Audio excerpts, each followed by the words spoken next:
We respectfully request the Sangha great virtues for the sake of this assembly and all living beings. Please turn the wonderful Dharma wheel to teach and guide us how to end birth and death, leave suffering and attain bliss, and quickly realize non-birth. Cung thính đại đức thắng thịnh, vì thứ pháp hội gặp nhớ thiết chúng sanh, thịnh chiến diệu pháp luân giao đạo ngã môn, như liêu sanh thoát tư ly khổ đạc lạc, tơ chứng vô sanh. Homage to the Blessed, Noble, and Perfectly Enlightened One. Nam mô Sa Nan Thô Sư Chế Đô Dễ Ở La Hơ Đi San Mèo San Phu Tô Xế.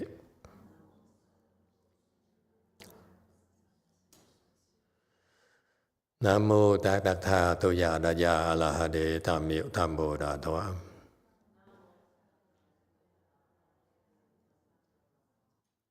The unsurpassed, profound, subtle, and wonderful Dharma in 100,000 million aeons is difficult to encounter. Now that I'm able to see and hear, I will receive and maintain it.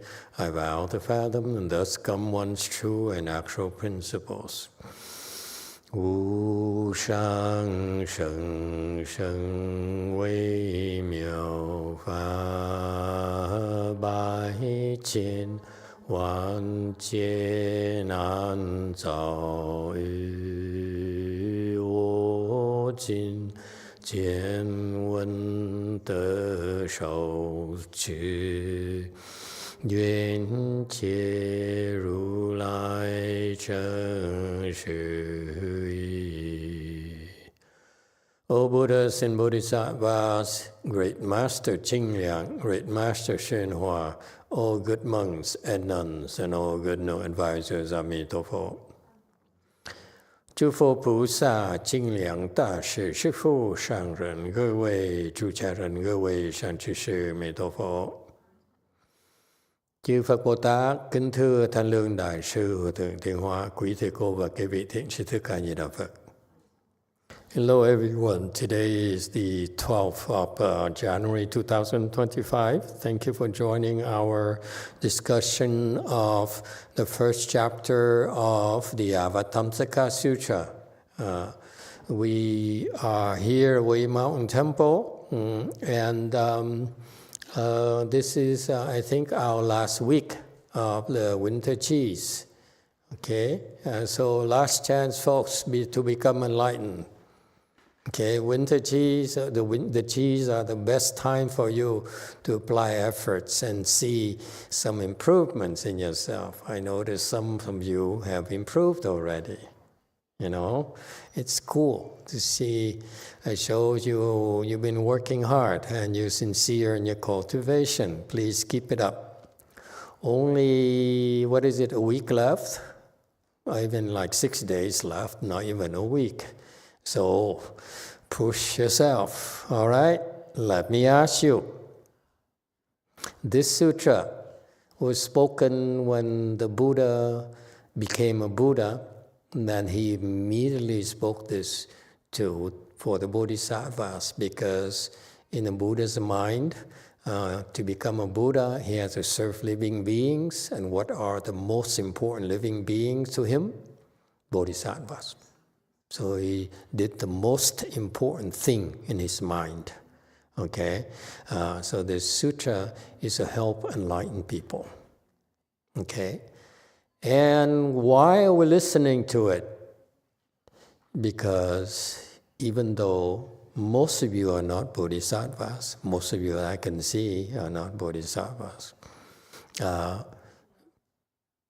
Yet? Yeah or yes? Yet? Yeah, okay. Yeah, not yet. Okay, it's yet, and that's right. You are not bodhisattvas yet. That's why we're doing this, we're explaining this to you. Not only to you, but to the many bodhisattvas who are here as well, to learn the Dharma as well. Okay? So, what is the best way for you to learn this? Because some of you might be thinking, well, this is way out of my league. I'm just trying to make it through another day of this cultivation. Way Mountain Temple is a lot more challenging than I thought. Okay? So, this sutra here is to help you expand the scope of your mind. Your mind, through your education, through your life experiences, is confined by what you know, what you can conceive of, what you can think of. Okay? And that's not the nature of your innate wisdom. You have this Buddha's wisdom in you that you occasionally have access to, but you don't realize it's your Buddha's wisdom. That is called what? Your instinct is your Buddha's wisdom. Especially you heard of women's intuition. Men also have an intuition. Okay? Of course we do. What do you think? Jeez, I got offended by that. These women are so arrogant. Anyway, I'm kidding. And so we also have the Buddha's wisdom as well. And cultivation is the process that we were going through that enables us to connect more with that and be able to wield that more effectively, more consistently. Okay? Because women intuitions fail them quite often, more than they like to admit. See, now it's so quiet. So typical. Okay? And so that's the nature of wisdom in these bodhisattvas. They are enlightened, and therefore the Buddha had to explain the sutra to help them even expand the scope of their minds even more. Okay? So the expansion of the mind here is for everyone who listens to this. Okay? It's not about understanding. Okay? Because even bodhisattvas, let's face it, they don't understand. They cannot understand. It's way too much for them too. Okay? But they are planting the seeds for future understanding. So these seeds are very, very important. You never know when they will mature. But unless you plant the seeds, you never have a chance. Agree? So that's why this sutra is very useful for everyone. And we should be grateful for Great Master YongHua for starting this tradition. You know, funny thing about his students, and one of them, is that even though they're not that good, I'm included, but we all love this sutra. You know, they have very, very limited understanding of the sutra, but they all love it. They all want to talk about the sutra and lecture about this sutra. Women as well, nuns as well want to lecture this sutra. I mean, it's shocking, you know. And some men will lecture, some others, this is too advanced for me, and so forth. Okay, but it's fascinating because I think we all have the same effect as everyone who listens to the sutra, is that it helps us relax. And kind of like watch a movie or listen to these tall tales of some foreign lands that, you know, that maybe someday we'll get a chance to be there, you know, and so forth. When I was younger, I heard about France, I heard about United States. Never thought I would be able to make it here, okay, and to Europe and so forth. You see, you never know unless you hear about it and you become serious and you want to get there, you want to find out and see for yourself. That's the nature of the Buddhist training. Expose you to it, and hopefully that's the seeds right there.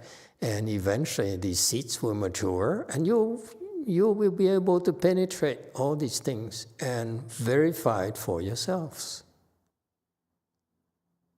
Okay? And that's why in Buddhism, just a side commentary, the monks and nuns, great monks and nuns like Master YongHua, has a lot of disciples. Because they are not afraid that their disciples will contradict them. The problem having disciples is that they watch you 24 hours a day. They're aware of what you do. And eventually, if what you claim in public is not as consistent as what you do in private, they'll be the first one who will denounce you and will stab you in the back. So that's why if you're a smart monk, you don't want to have too many disciples. They can become a threat to you, okay? And that's how you can judge some of the good teachers, the great teachers. They have a lot of disciples because they want to help them see what they see and know what they know. They're not afraid, okay? And then you see some monks and nuns who are by themselves, who refuse disciples. They are either Hinayana or they simply don't have a whole lot to share, to teach their disciples. Okay, so again, going back to societal commentary, and that's to help you choose which ones you want to follow as a good no advisor. Does it help? If you see that they don't have left-home people disciples, be careful. If they cannot train left-home disciples, be careful. Okay? I'm making myself less and less unwelcome to more places. But since when do I care? I'm never welcome in any places anyway. I have too big of a mouth. And so going back to this sutra here, never mind. Because people often ask me, how do you choose a good no advisor? You don't know how to choose a good no advisor. You should know what good no advisor not to choose. How's that? Okay. You cut in half immediately. There's a certain group of people I would not touch. Okay. Half of the Sangha, so forth. I did that very quickly when I became a left-home person. And so that's why every now and then I drop hints for you on how to be careful in your search for a good no advisor, because that's key to Mahayana training. You don't need to reinvent the wheel. There's so many bodhisattvas and Buddhas in our worlds. Okay, they tend to be monks and nuns, and that you can count on to learn. You don't need to figure it out by yourself, because it's very difficult for you to figure it out by yourself. Okay, only rarely you find people like Master YongHua, who really had no teachers. Six-page taught him a little bit, and then his blessings help him understand a lot of stuff simply by reading sutras. All right? And so, anyway, so how do you maximize your study of this Avatamsaka Sutra? How do you make the most out of these Avatamsaka Sutra lectures? Well, obviously the answer is listen the same way as the bodhisattvas. Yeah? That's what they do. you do it like them, then you get great benefits from it. Okay, moving on. No questions?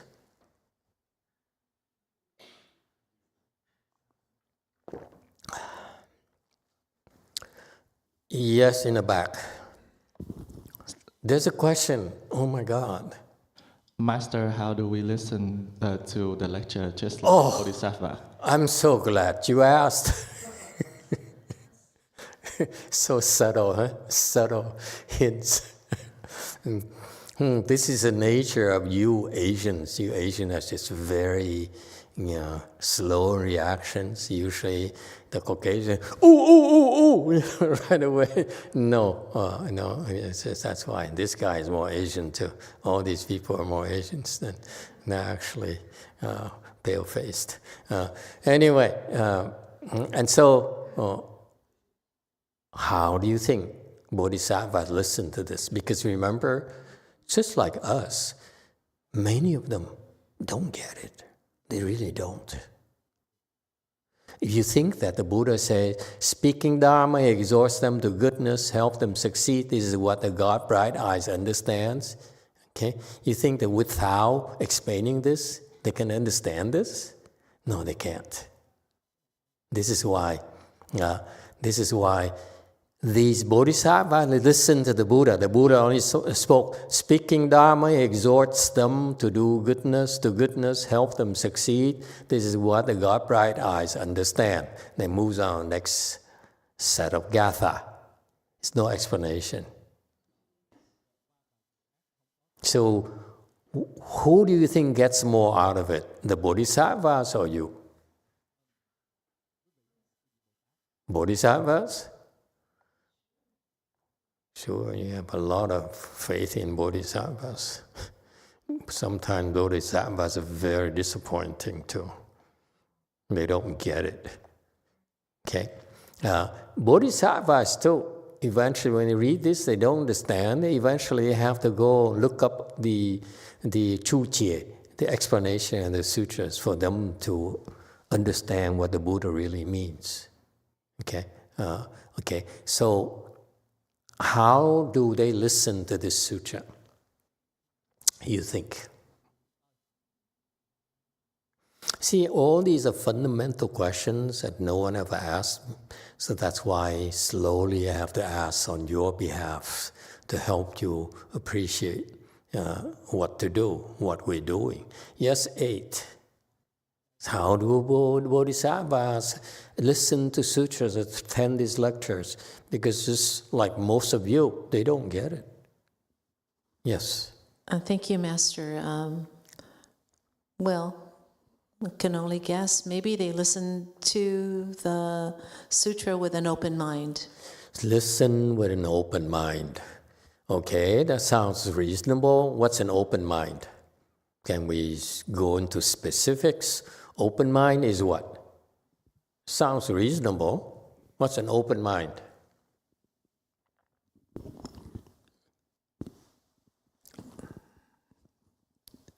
You see, when you listen, when you speak Dharma, when you listen to Dharma, okay, see how I do it? I help you translate into, what do I do exactly? Open mind, meaning I do what? Get that? That's how you should listen to the Dharma. You don't listen open mind. Oh yeah, I agree. It sounds so good. You always try to translate into something that you do. Not say, oh, listen. Is it clear? This is how I listen. I always listen to Dharma this way. He says that. Does it mean I should do this? Or I should do that? Okay? So what is an open mind? I think an open mind is to be patient and listen to the explanation of our Master, to hear what he has to say. No, there's no, the Bodhisattvas, when they listen to the sutra here, to the Buddha explaining a sutra, there's no explanation.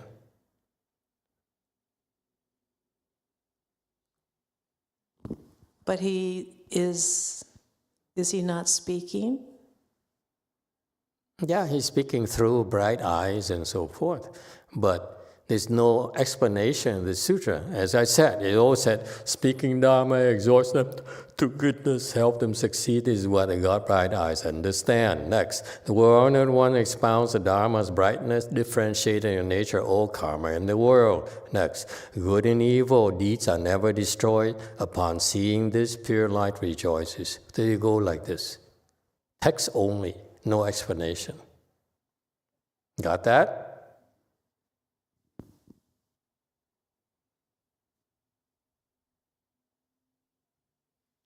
Yes, too. Thank you, Master. I think just only planting blessing can understand, like a bodhisattva. Bodhisattva has already have a planting blessing to understand about this. Good point. Yes. They are bodhisattvas because they have a lot of Mahayana blessings that they planted in the past. What is Mahayana blessings? Or is that in the past they contributed to Mahayana. Sometimes watering the plants of the garden, of a temple. Sometimes it's offering a cup of water to a Mahayana monk and so forth. Okay? So in the past, they did things to benefit the people who taught, who practiced Mahayana.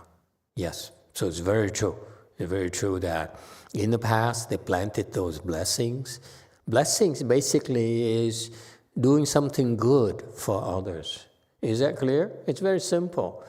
This is what our children, we were not taught, is that we need to teach. We were never taught to really, really understand the importance of this life. The most important thing in life is not become a president. It's not become rich. But ultimately, make a living with yourself, take care of yourself, and have a good life and so forth. But the main purpose is to help, benefit others. Don't ever forget that. Okay? Then you'll be okay. But we never taught that. We only taught to study, become smart, get good grades, get some prizes and so forth. It's always external things, and they are really not that important after all. Okay? They won't make us happy. And we never taught the fundamentals in purpose of life is to find meaning in helping others. Okay? And this is what's sorely lacking in the educational systems. This is why we're in existence. This is why you have churches. That's why you have synagogues, you have mosques, you have temples, because they go to these places. Mankind has a thirst for that part of it in their soul, in their heart, and therefore they have to go to these places to find the answers. Okay?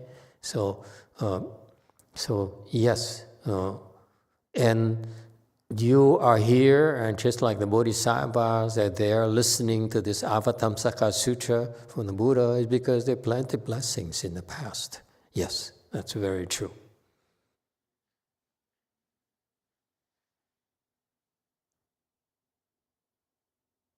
Any other ideas? How should you listen to the Avatamsaka Sutra? Yes, 5.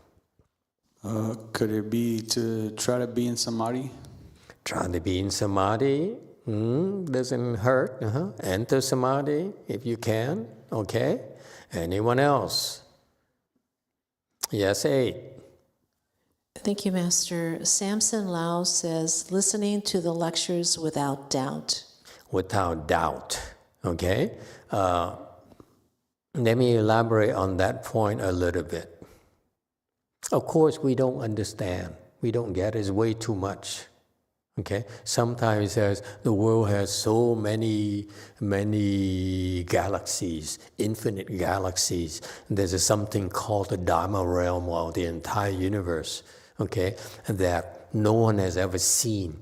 No scientist has ever been able to measure or ascertain.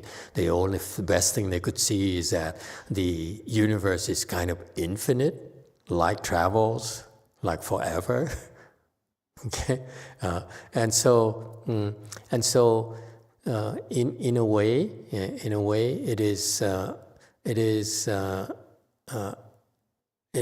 not something we can comprehend. Okay, and so when you listen to this sutra, what you want to do is to just listen and not process. Yes, DTT.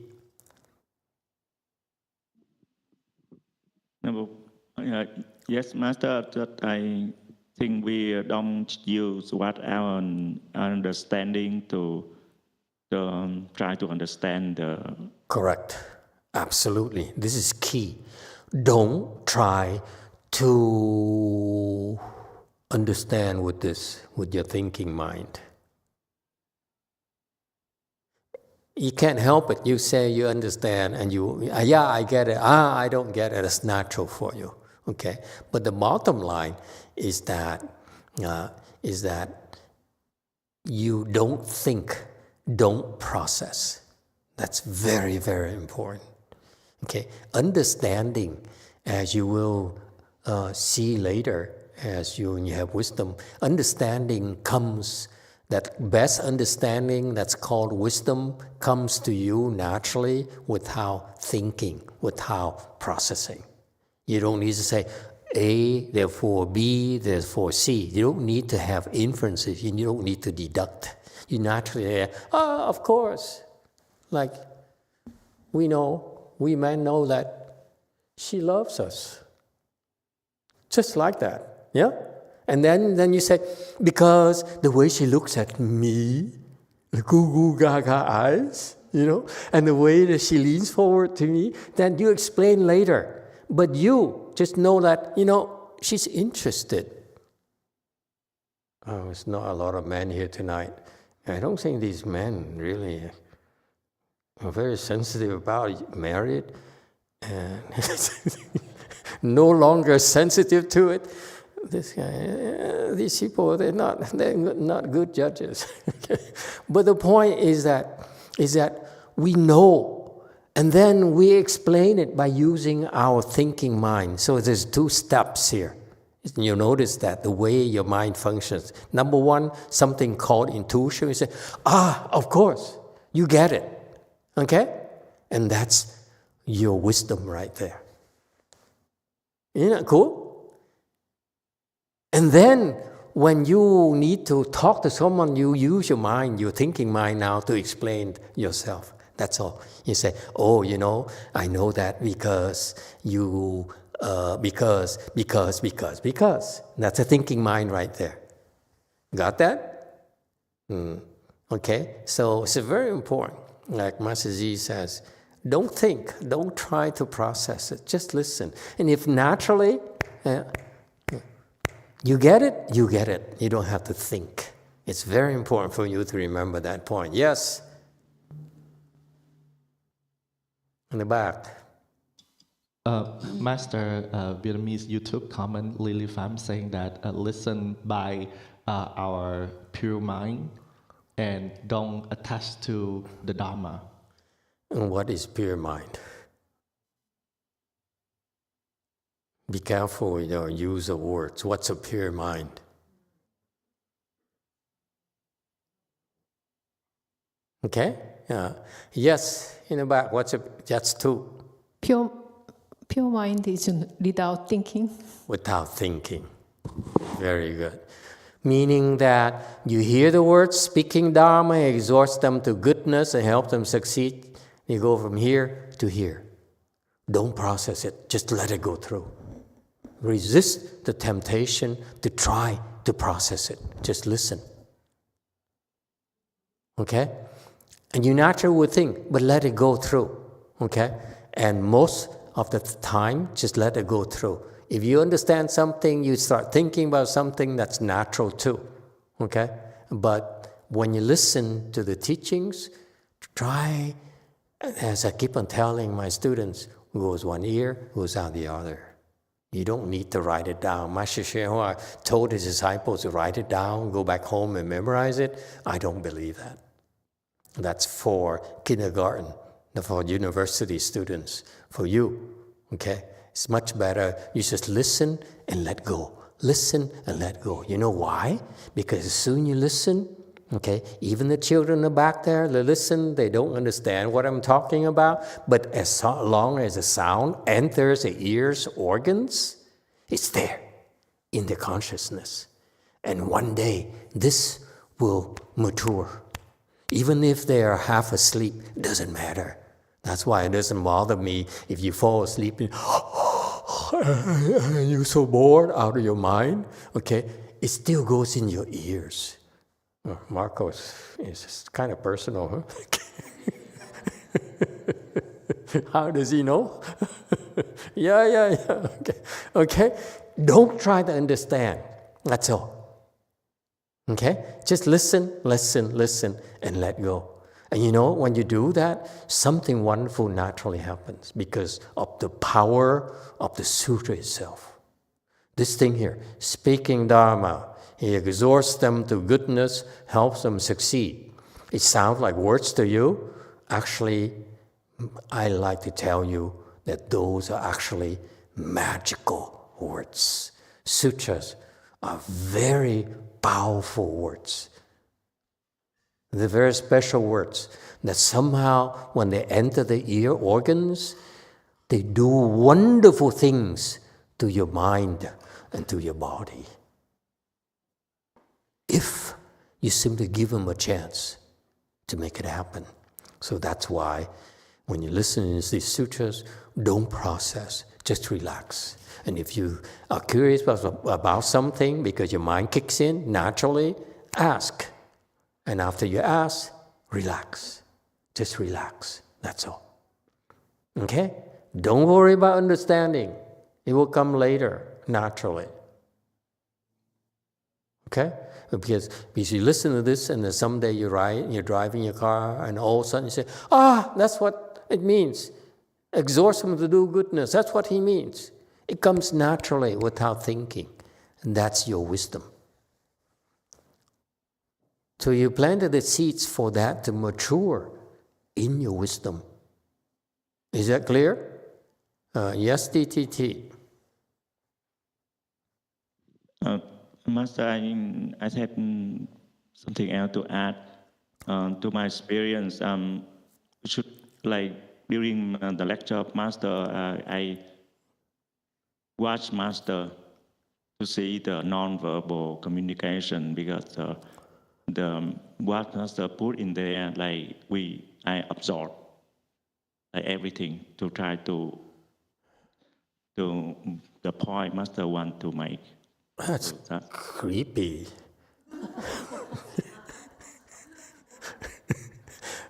My God. It's like an act or something to him. It's like, what is Master trying to express? Is that joy? Is that sadness? Scary, man.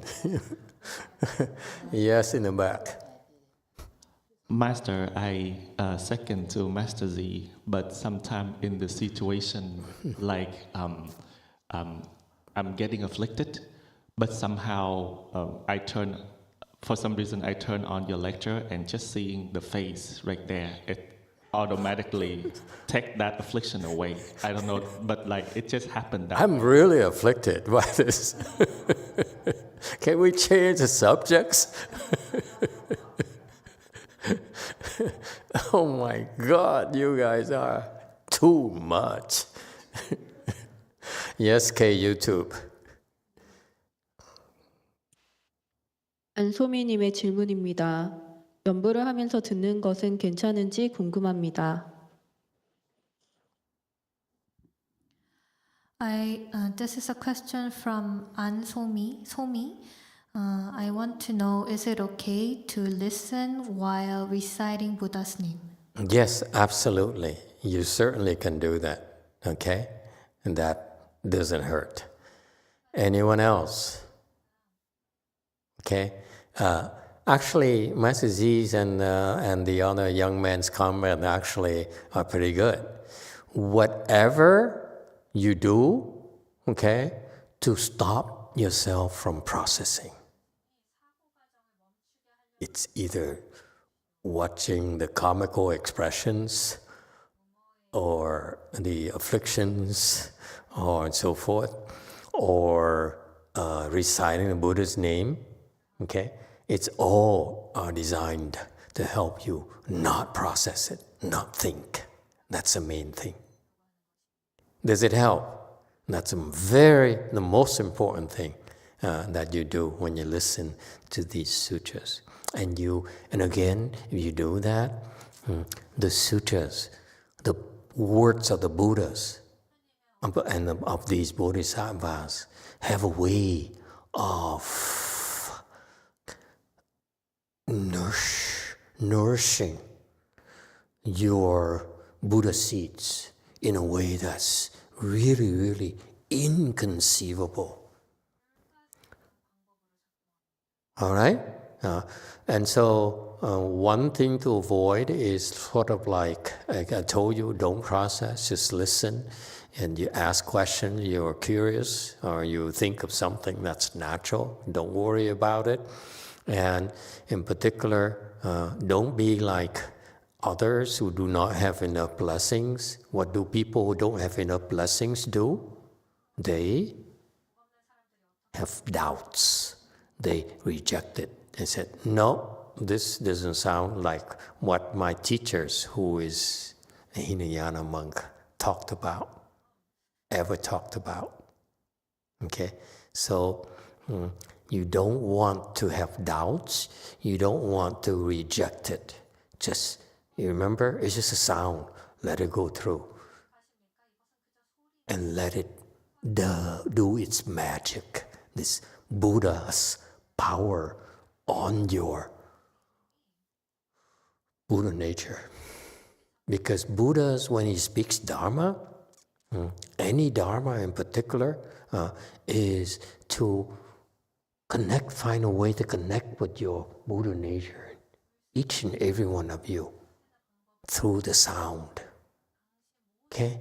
So even though whatever they're doing half-heartedly, it's still being activated. Okay? Maybe it's not 100% like you, but at least it has 20, 30, 50, 70%. And that's very, very wonderful. Okay? Does it help? So actually, what we're doing is pretty useful. Like if you simply listen and they have the recordings and listen, and maybe your children happen to be there, they're bored to death, they're doing the thing, they're playing the games, actually the sound goes through the ears, so you are actually helping them a lot as well, more than you realize. Okay, isn't that cool? Because that's what we do. That's why we're doing this, and that's why all of your contribution to make this possible is actually are creating blessings for you in Mahayana, in the Avatamsaka world as well. Okay? All right. Any questions, comments? Okay, let's go back to slide 849. And study. The World Honored One expounds the Dharma's brightness, differentiating the nature. Oh, is it the right one? No, this one, sorry. Speaking Dharma exhorts them to goodness, helps them succeed. This is what the God Bright Eyes understands. 说法劝善令成就，此目光天所了知。 Okay, so the context of this is each Bodhisattva, this Mahasattva here, each celestial king, who's actually a Mahasattva, each one of them says a gatha, a 4-line verse that's translated into English here. So the first 2 verses say that rare is thus come one's great kindness and compassion to benefit living beings. It enters all realms of existence. And that's for background information, a reminder for you. He says here, your nature is a nature of kindness and compassion. This is why it's always so appealing for politicians when they talk about kindness and compassion. It appeals to us, because it's in our nature. It's how, that's what we all have in common. Deep down in our hearts, doesn't matter if you're Catholic or you're non-Catholic, and you're Buddhist, non-Buddhist, doesn't matter. All of you have this heart of kindness and compassion. And eventually what we're doing is to nurture that so that you become the same as His. You're capable of that. It's just you don't know how to connect with it. Yes? Master, YouTube question is, I've just listened to Master Dharma talk and recite great compassion mantra every day at the same time. Is that okay? Yeah, absolutely. It's no problem. That's impressive. This person can recite the great compassion mantra and listen to the lecture at the same time. I'm impressed. Yes, DTT must have recited this great compassion mantra quite a lot. Go ahead, DTT. Master, what is the meaning of yo here? It's also in the 12 condition links. I don't understand what is the yo. Yo where? 入诸有, the last character. Oh, yo. Yo here is existence. Okay. And let me go back to this slide at 844. So the nature of the Buddha is great kindness and compassion. It's the same as ours. Ours is kindness and compassion, and we're nurturing it so that it becomes great. That's truly who you are. You have great kindness and compassion. So in order to benefit sentient beings, to benefit all living beings, he enters all realms of existence. Realms of existence, that's a yo right there. True yo enters all the existence. What happened is existence is the various realms of existence. For example, the realm of the hungry ghost is called one realm of existence. So the realm of living beings, that's too many realms. The realm of the hells is another realm. The realm of the animals, those are the 3 lower realms of existence. Okay, so existence is that you take on a body. Okay, and so what happened is that they look into, in Buddhism, the Buddha taught there are 25 in our world, in Saha world, there are 25 realms of existence. Okay, and so in order to benefit us, all Buddhas would manifest in the 25 different realms of existence. Okay, we are in the desire realm. Okay, that's one realm of existence. And so that's why Shakyamuni Buddha, who actually originally was Vairochana Buddha, manifests as Shakyamuni Buddha to become this Buddha into our realm. That's an example of manifesting or entering all various realms of existence. Okay?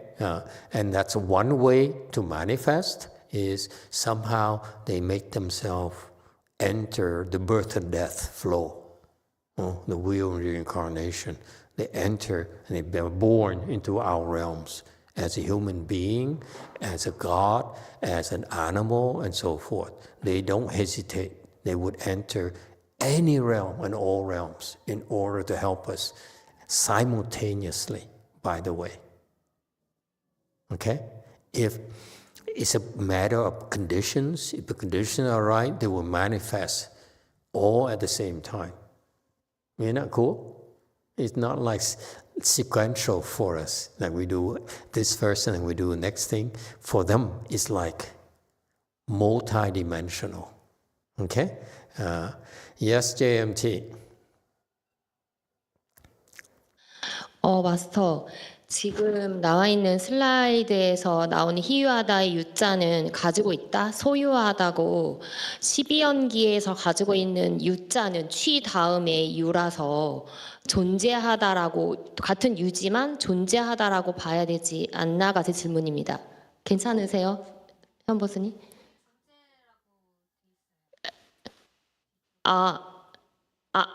그러니까 제 말은 12연기의 유는 취 다음에 나온 게 유라서 12연기의 유는 존재하다라고 봐야 된다는 게 아니냐라는 거죠. 12연기는 네네.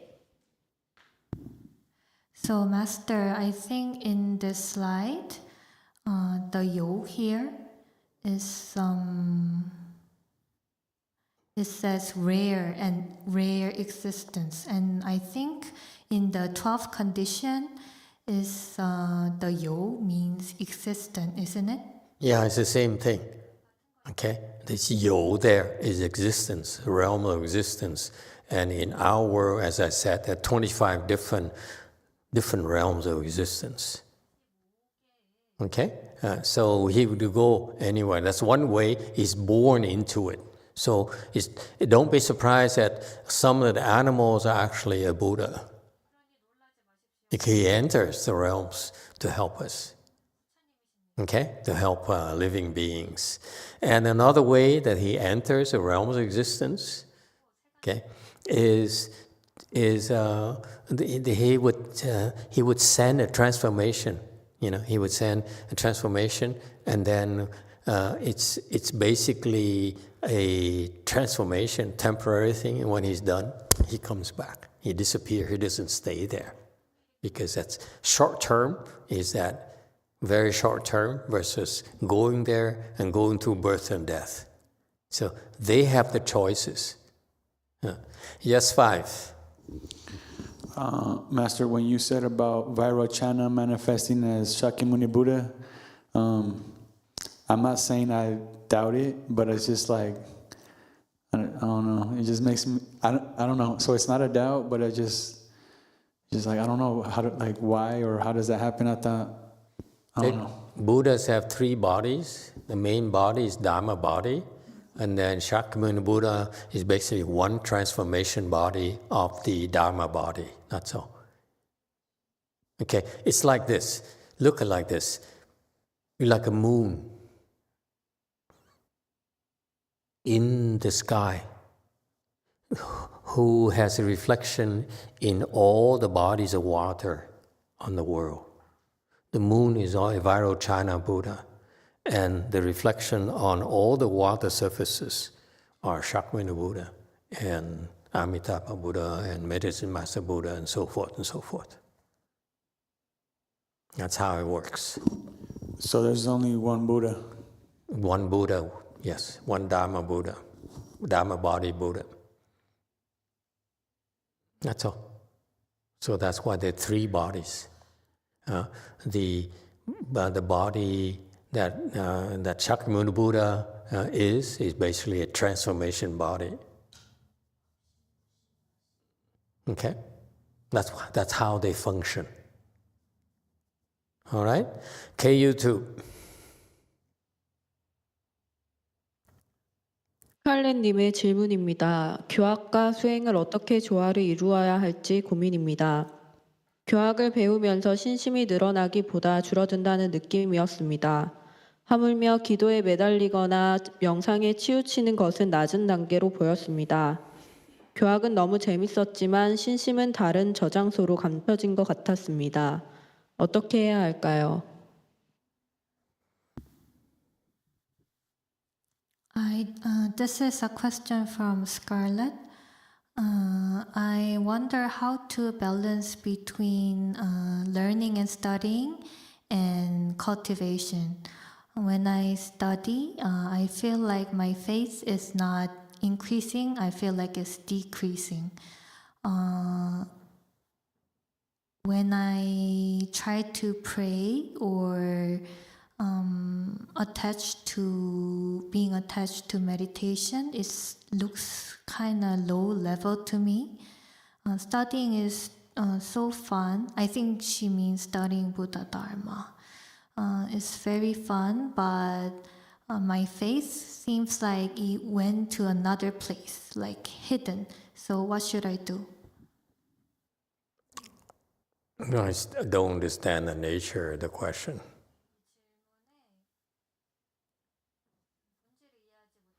It has to do with the translation. I don't think that the translation is that clear about study and versus whatever. Yeah. She's asking how to balance between cultivation and studying school. Yes, two different times. This is time where you need to study to do your work and make a living. Okay, that's the time that we all have to do in order to sustain ourselves and support our families. And then there's a time where that's a time where you acquire knowledge and on how to earn a place in this society. Whereas to study Buddha Dharma or cultivation or practice is something that nurtures your spiritual needs. That's different. One is intellect, where you need those professional knowledge and those educational skills in order to make a living. Okay, to justify your place in society. Whereas spirituality is another way for you to use this body, this intellect, to acquire wisdom and transcend your mediocrity. Does it help? So there are different times. If you're a student, then you need to spend more time studying and less time in your spiritual pursuit. You don't want to have 100% study as a student only. You probably want to spend time practicing meditation as well, as we recommend 1 hour meditation per day. Hello. So you always have a balance there. Master, I think she means studying Buddhism, studying school in Buddhism. So it's versus studying Buddhism in the Dharma and versus practicing chant. I'm not clear. Question is not clear to me. When she learned Buddhism, like studying Buddhism, like sutra, she feels her faith is decreasing. And to her, when she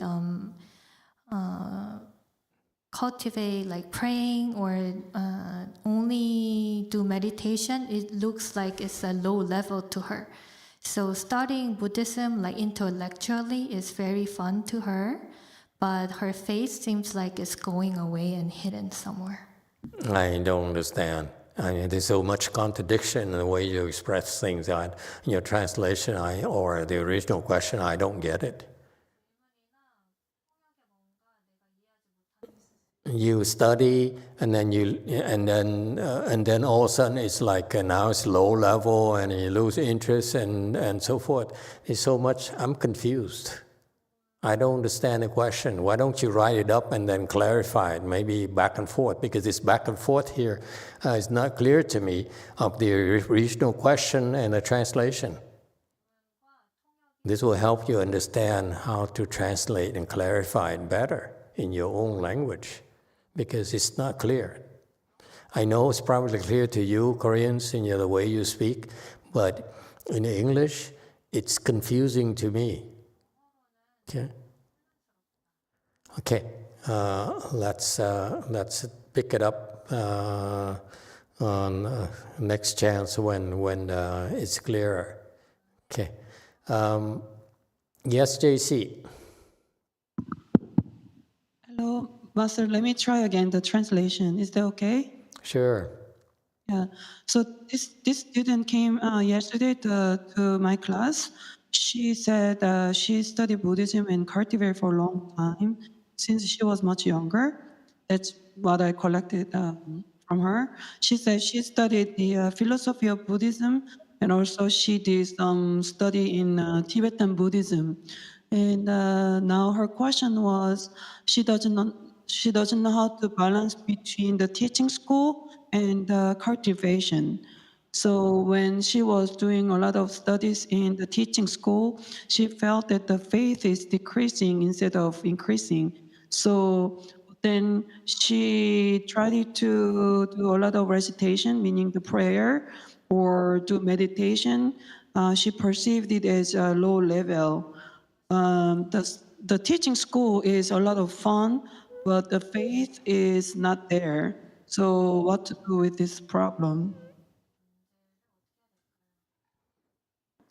The problem is that I don't know what she studied, who she studied with, what kind of text she used. Okay, to study Buddhism, whatever, doesn't mean a whole lot to me. You say, I studied Lotus Sutra, and I looked at the explanation of Lotus Sutra by Master so-and-so. So it spells out to me exactly what she studied and who helped her understand the sutras. Okay, to say study Buddhism to me is like studying philosophy. It doesn't mean anything. You know, there's so many branches of philosophy that to say study philosophy really doesn't help. You need to be more specific, number one. If you study Buddhism and you study the Tibetan Buddhism, that's two different things. It's not the same thing at all. Okay, you study Tibetan Buddhism, is it translated into Korean? If it's translated into Korean, who did the translation? And what are the texts? There's so many questions. It's so vast, it's so vague that I don't know where to start. And then to say, and that's why she's so confused that there's a lot of contradiction in the studies, in the Buddhism. Whatever her things she studied, that's why her faith decreased instead of increased. Okay, because there's a contradiction. And number two, the faith decrease might be because of the teachers.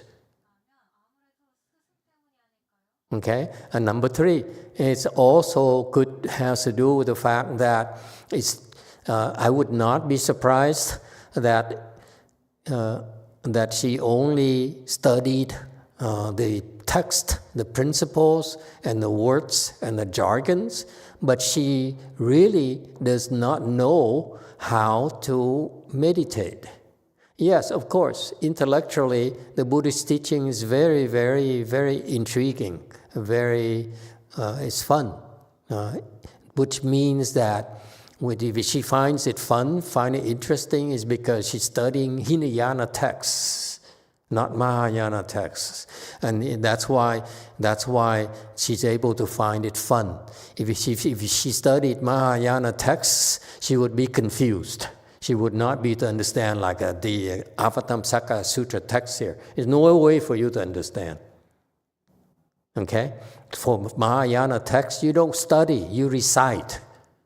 You see, there's so many details there that it's just too much.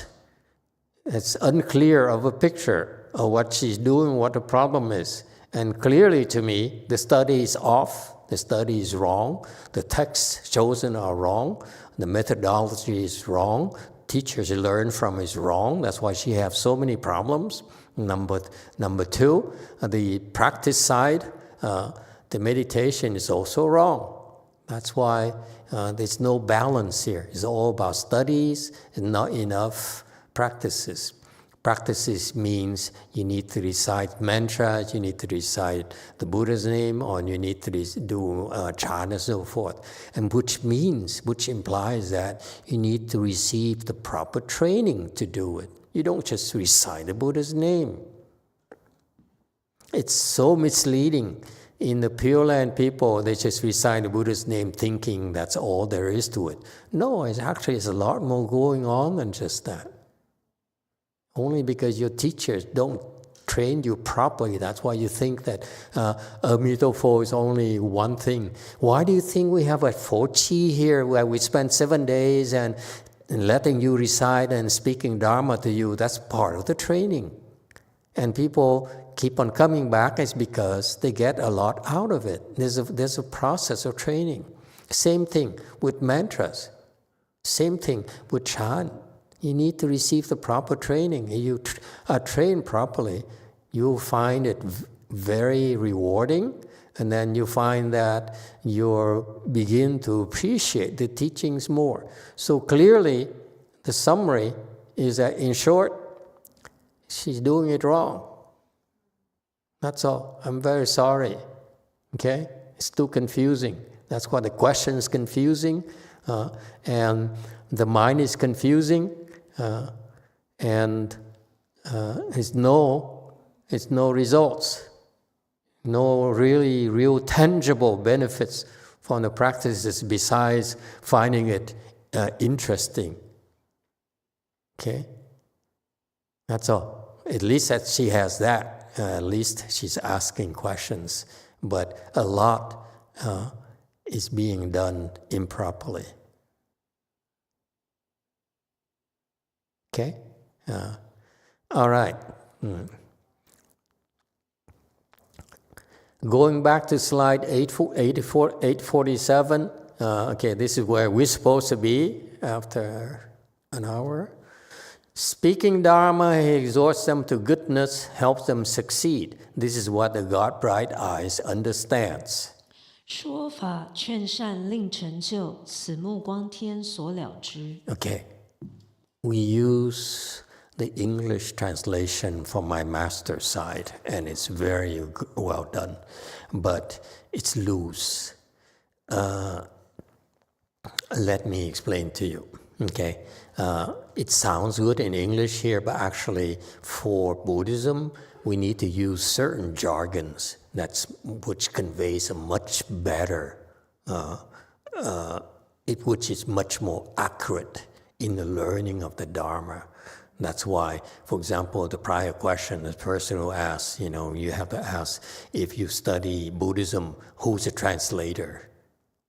From which school? Is it from China? Is it from Korea? Is it from Vietnam, from Japan, so forth? Because all those texts usually are translated. If you're not Chinese, if you're Korean, then probably it's translated from Chinese into Korean. Now, the next question is, who did the translation? That's also very important. Okay? This is the mistakes that many people, Buddhist disciples, make, especially Vietnamese, because Vietnamese are voracious readers of the Dharma. They really like it. But they don't realize that the Vietnamese translation are actually not that good.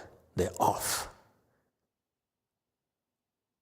Okay? Let me tell you the damage here. If, let's say, the text says you should shoot for the best thing possible, like Buddhahood, and then the translation becomes you should become a president, or should be an emperor. There's a huge difference between an emperor and a Buddha. You are the Buddha, and why would you settle for an emperor? You understand? That's very damaging, and what people don't realize. Okay? And that's why in the future, you Vietnamese disciples of mine, when you get older and you have a chance, and you have younger people stepping up to fulfill your duties, you may want to go into more translation and correct this translation because it affects the Vietnamese, the English. Like here, the translation is off. Okay, for example, speaking Dharma here. Okay, 劝善令成就. Yeah, he exhorts them. Okay. To goodness, that's correct. Okay, you see, it's not wrong, and helps them succeed. Actually, here it's very precise in Chinese. Speaking Dharma, he exhorts them to goodness. It's okay, and help them to accomplishments. It's not success. Success is a worldly term. Accomplishment is a Buddhist term. What are accomplishments? Right here, accomplish fruits, various fruits. And it's not just enlightenment. Okay? So, let me explain to you. Okay, you can correct it. Helps them to attain accomplishments. Helps them to accomplishments, not to succeed. Okay? Let me explain to you. So the Buddha, remember, the context of the Buddha is has great kindness and great compassion, meaning he does not discriminate. If he finds a way to give you joy by his great kindness, or he finds a way to relieve your suffering through his great compassion, okay, he would go anywhere and everywhere to do it. That's a context. Is that clear? What does he do when he gets to us? He speaks Dharma to us. That's one of the most important things he does to help us, is to speak Dharma to us when we're most receptive, when we're willing to hear. You see, because typically we're not interested in hearing. We are preoccupied with our own things. We are playing, we are sleeping, we are reading, we are, looking up things in our phones and so forth. Our attention is riveted on something else already. So we're not interested. Okay? But when the opportunity presents itself, when we are receptive to listening, okay, like we're hungry and have nothing else to do, okay, that's when he speaks Dharma. What kind of Dharma? Okay, whatever Dharma it is, but all that Dharma is about exhorting us to goodness, meaning appealing to the good nature of ours. And he exhorts us to be a good person, to do good. That's what all the Buddha Dharma is about.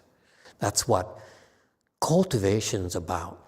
This is going back in reference to the person who seems to be very confused about the question, and through the translation is also confused, okay, until it's clarified a little bit better, okay. It's about this person here. If she had the proper Dharma, she would know that, and the proper cultivation, she would be experiencing goodness. Her heart, the goodness in her heart keeps on growing and growing, becomes more tolerant. She'll enjoy herself, she'll enjoy the cultivation more. But actually she's not. That's why clearly the Dharma is wrong, okay, and the practice is wrong. Is that clear? That's why it's too much to try to fix in one simple answer. Okay, so remember, the primary means of helping us that we are aware of, he speaks Dharma to us. Actually, he does a lot more to help us than we know. Okay? For example, you're so afflicted and you are so distraught. Well, the first thing he has to do is calm you down. You don't even know that. All of a sudden, you calm down. And he appears. When he comes over, so all of a sudden you feel more receptive. You feel calmer, less afflicted. Those are the things he does that we are not aware of. He doesn't advertise it, okay? But he needs to do whatever he needs to do so that we can be receptive to listening to him. Is that clear? Okay? And when he listens to us, the message is that the things that will stick in our heart is that be a gooder person. Okay? Don't do evil. Do good. Because that's who you really are. Okay? And if you do good, then what he also does is he will help us have accomplishments. I'm going to accomplishments for you, and this also pertains to part of the question, part of the answer to the long question of confused person in Korea. Okay? What accomplishment here is very, very important. So it's not succeed, it's accomplishment. Succeed is worldly. We don't care for worldly success. It's not why we cultivate. Worldly success is secondary. If you cultivate, you will have worldly success, but it's never our goal. We don't speak Dharma to you. We don't exhort you to do goodness in order for you to achieve worldly success, okay? But we want to help you have accomplishments. Is that clear? It's a very clear distinction between success and accomplishments. If you have accomplishments, again, you will have success as a natural consequence of your accomplishments. Believe. It's natural. Okay? So that's why the goal is not success. See, you understand why I'm a little bit critical here? If you translate it as succeed, it could be construed as worldly success. It is not worldly success. It's never the focus of the Dharma teaching. It's about accomplishments. And what are accomplishments?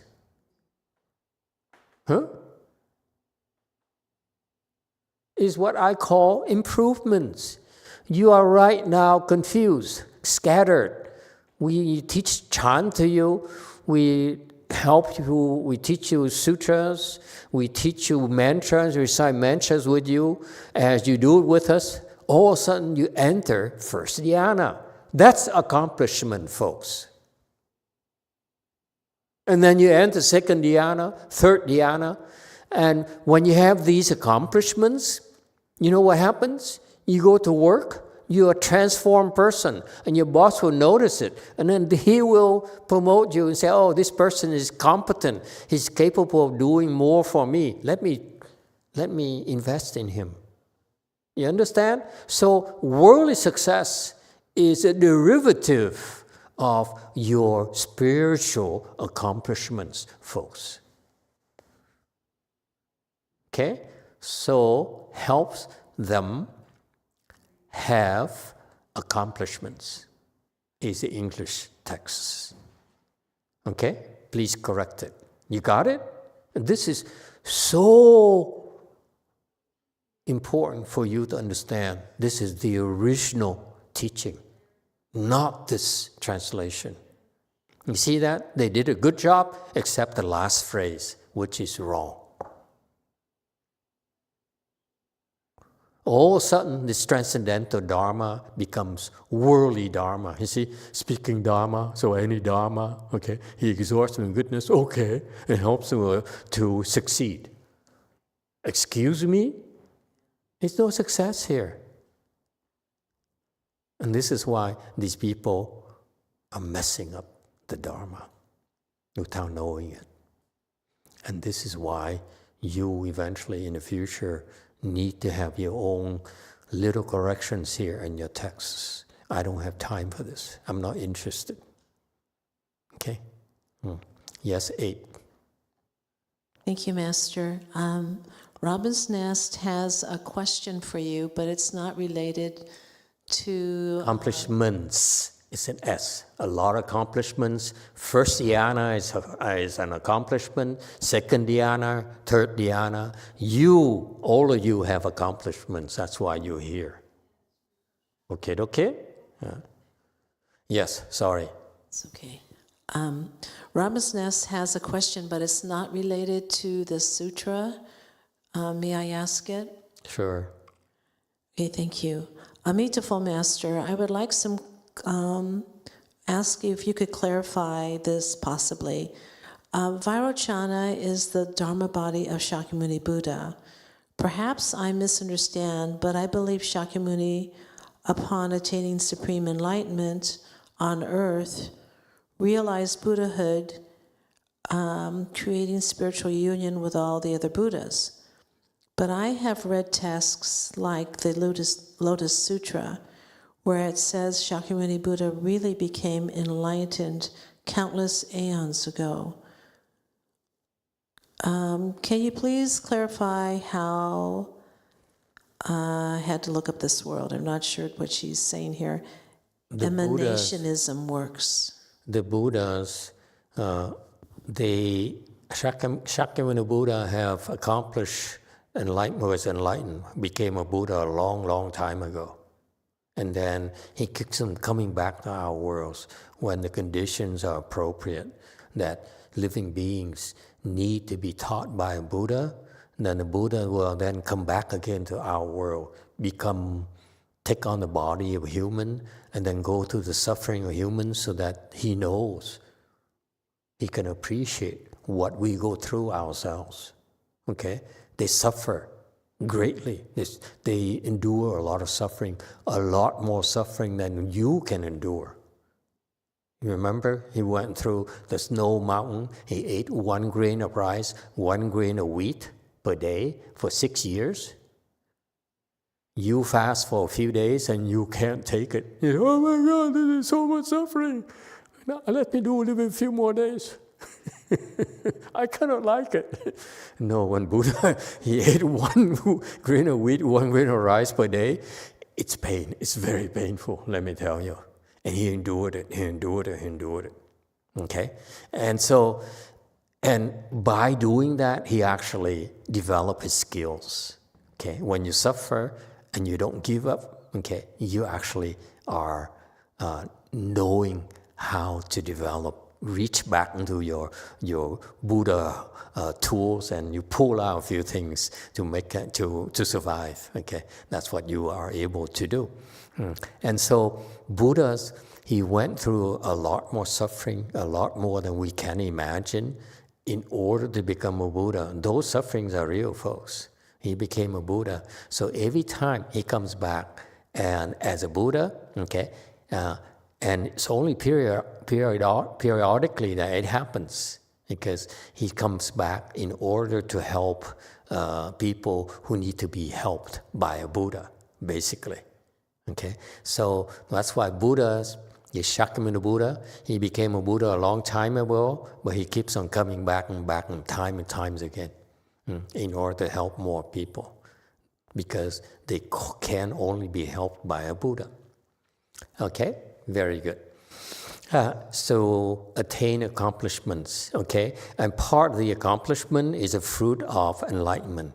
And what enlightenment here, Master Shen was talking about, is 4th stage Arhat, 1st ground Bodhisattva, 2nd ground, and so forth. Okay? But in a real general sense, accomplishments here are actually things that will help you, bring you closer to your true self, your Buddhahood, your Buddha nature. Okay? And that's an accomplishment. So the teaching is designed to help you realize accomplishments. All right? And that's what the God, bright eyes, can understand. He knows it. He sees it. Okay? So he looks at the stories of Buddhas, many Buddhas, and sees how Buddhas had to go through, okay, and to help living beings. Okay, so he basically is certifying this himself. And then he says, I need to do this next. Okay? Yeah. Next, the Honored One expounds the Dharma's brightness, differentiating a nature of all karmas in the world. All karma should have an S.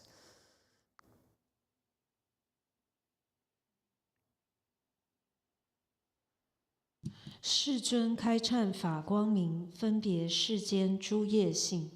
" Okay.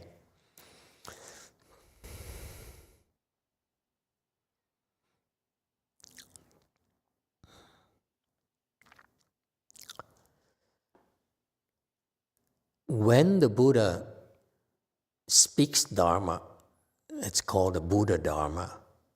And that Buddha Dharma there actually contains the instructions.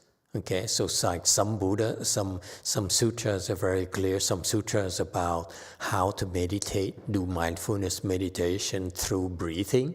And that's a Satipana Sutta in the Pali text. Okay, or in the Shrangma Sutra, he explains about Chan. Okay, Chinese Chan, and so he elaborates on how, on these various ways of practices, these various concepts of Buddhism. Okay, so they call Dharma doors. Okay, and this Dharma here, Dharma doors or Dharma is the Dharma of wisdom. So that's why they represent brightness. They radiate light, because the Dharma sheds lights on our world, which is dark with confusion. Confusion, we are confused because we are living in the dark. Our mind is enveloped in darkness and we don't realize it. So the Dharma, when you listen to the Dharma, okay, it sheds light on our confusion in our world and helps us see the nature of all karmas. Okay, please make the correction. You got that? And so that's why it's very important. You see, again, referencing the prior questions. It says, I get confused, I get lost faith, because if you study the proper translation, proper Dharma, listen to the proper instructors, the proper teachers, it's supposed to help you understand and see clearer and liberate yourself from your afflictions, not supposed to reduce your faith. Okay? And so maybe it's best we don't pursue the clarification, because I don't want to offend more masters, more teachers, more monks and nuns, more sunims, okay? But be careful. If it doesn't work, maybe you should change the text. Maybe you should change teachers. And karmas, okay? Karmas and I would stop here tonight after this. I explain this, okay? That's all the time we have, because I want you to go back to your meditation, because after learning about this, maybe you should meditate and become enlightened. I don't want to stop you from your enlightenment, okay? Of course not. All karmas. Karmas are the things that we create through our mouth, through our mind, and through our body. That's what we do. All day long, we create karmas. Okay? Karmas of the mouth. When we say words, we say coarse words, we joke around, okay? We double tongue, so we create different types of Dharma with our mouth every time we speak. Okay? And sometimes it's good, sometimes it's bad. Okay, so anyway, it's mouth karmas through our mouth, mind karmas, okay, through our mind. The mind, when it operates with greed, with anger, with stupidity, you're creating mind karmas. Okay, for example, you're greedy for more money at any cost. Okay? That you're creating mind karma. So therefore you plot to harm others, to scam others. Okay? That right there, all your plotting in your mind is mind karmas. Okay? Body karmas, okay, can be in a form of stealing, in forms of killing, a form of sexual misconduct. Those are body karmas. All right? Okay. Now, all the karmas could be good or could be bad. Okay? Good karmas, that is helpful to others, helpful to you. Bad karmas, when it's not helpful to others and ultimately not helpful to you. And I want to stress it because he doesn't explain here, because his disciples are low levels. Third kind of karma is neither good or bad. It's neutral karma, which is when you dream. The karma you create during your dreams is called neutral. Is that clear? So it doesn't matter whatever you dream. Don't come to me and say, Master, I dreamt up this. What does it mean? It's you're not creating any karmas. That's not waste time doing this. Okay? You want to gossip? Go see a fortune teller. Okay? Okay. So don't ask me to interpret all your dreams. Some dreams I'm willing to talk to you about, but not all your dreams. All your dreams are neutral. It doesn't matter.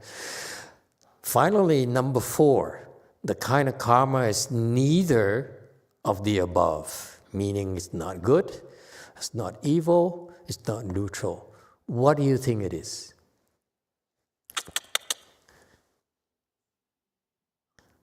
I want you to walk away and say, I learned something I did not find anywhere else.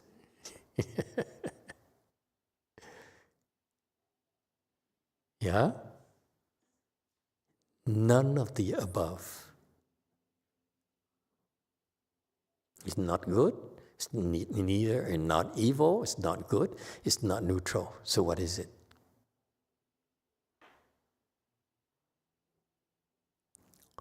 See, you all look at me. Really? Is there such a thing? Oh, how interesting. Yes, go Forrest.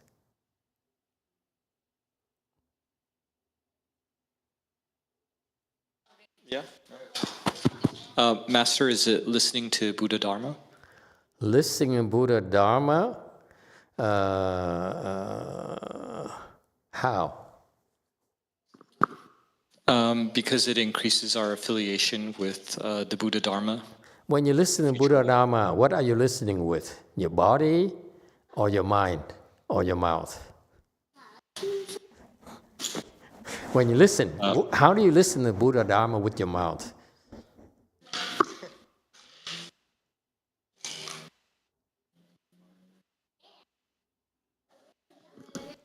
I listen to it with my mind. Okay, you listen with your mind. Okay, so it's a mind karma, yes?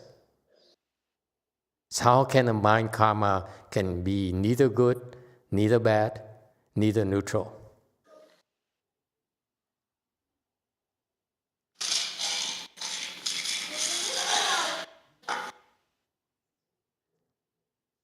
Yeah?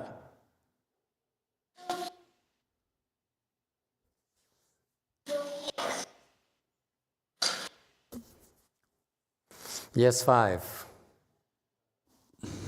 Can it be empty karma? Empty karma. What's an empty karma? That's a very interesting concept. This guy is very creative. When you're empty, so your mind is pure, your mind is not good, bad, or neutral.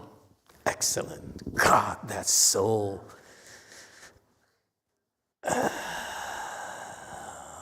original.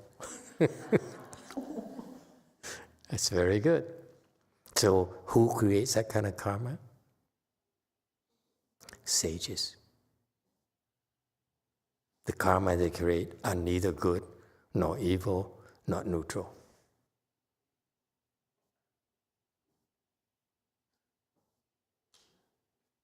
Okay?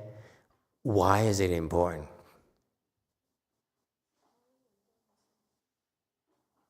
Because there are times when you want to create completely nude, empty karmas. Like when?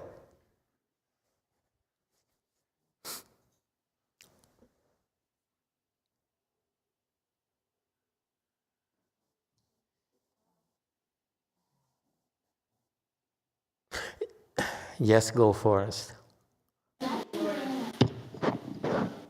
Oh, hi, Master.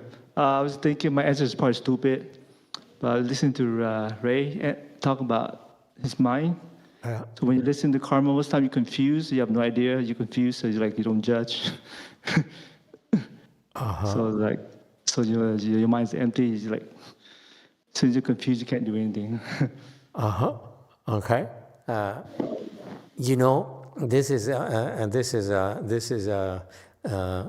This actually has actual practical applications. You know that there's such a thing as shedding the Buddha's blood offenses. When you let's say burn sutras, it's a very, very serious offense. Did you know that?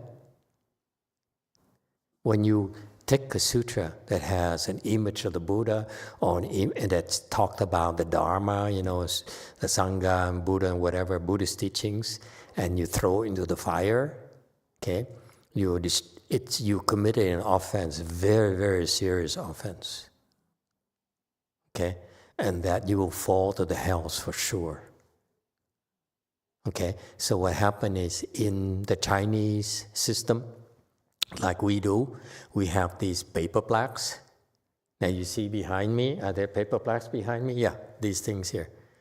Where do you think they go? When I went to the Avatamsaka monastery in Calgary, that guy stacks them up like this in this room. Yeah, there's a room where he put all these materials, all the sutras, all the copies, and all the old sutras, all the books, Buddhist texts that are like dilapidated and they can no longer be used. He puts them right there. It's a real fire hazard. The room is full of paper. I asked him why. He says, because if I burn it, it's a very serious offense.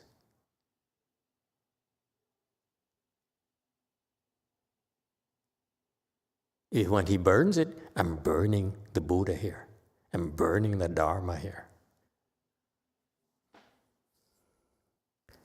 Or, quite often people buy a Buddha statue. They bring it home and they break it, And what are they going to do with this Buddha statue here? They throw it in the trash. It's a very serious offense. If they break it and they crush it, it's even more serious offense. What are they supposed to do? They dump it to us. They bring it to the temple and said, Master, this seems like you're something that for you to handle. So they leave those. I have in my house there, I have a statue with the Buddha without ears.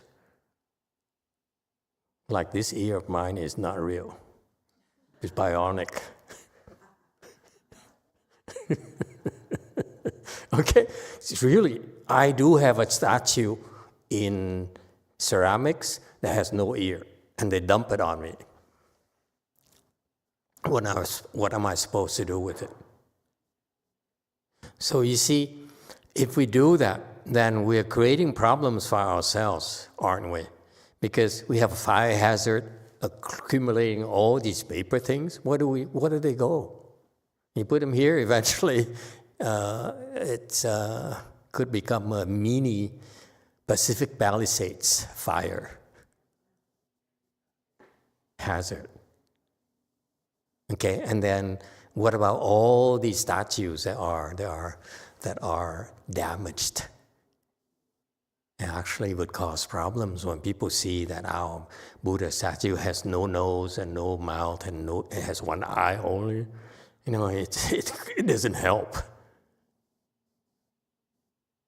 So that's why we can dispose of it ourselves by going to this state where we can, when we destroy these paper plaques, when we destroy these statues, okay, destroy these things, that we're not creating any karmas whatsoever. It's called empty karmas, zero karmas. Yes? So, Master, it is when the sages are in samadhi that they create empty karmas. It's not at all times, correct? JMT. 들리세요? 좀 전에 질문하신 거에 대해서 제가 제 답을 체크하고 싶어서 말씀드리는 건데, 일단 선업도 현보쌤 한번 끊을까요? 네. 좀 전에 말씀하신 거에 제 답을 체크하고 싶고, 선업도 아니고 악업도 아닌 거는 저를 뭐라고 대답을 하려고 했냐면, 무업, 그러니까 업을 짓지 않는다. 그리고 그거 불성이다 라고 대답하려고 했었고, 네, 한번 끊을게요. So I want to check my answer to your prior question. I was trying to answer your question was what is neither good karma nor the bad karma or neither above. What is it? And I was trying to answer you that it's no karma, meaning you don't create karma, and which is that is a Buddha nature. 그리고 그렇게 네. 그리고 그렇게 업을 짓지 않는 수 있는 거는 성인들이 그렇게 삼매 상태에서 하는 행위이기 때문에 업이 아니지 않냐. 이제 저는 그렇게 해석하고 있다를 확인하고 싶었던 거예요. So they don't create karmas because the sages, they go into their samadhi and they do something. That's why there's no karma. I wanted to confirm that. Very good. Excellent. You got an A tonight. Thank you, everyone. We stop here tonight.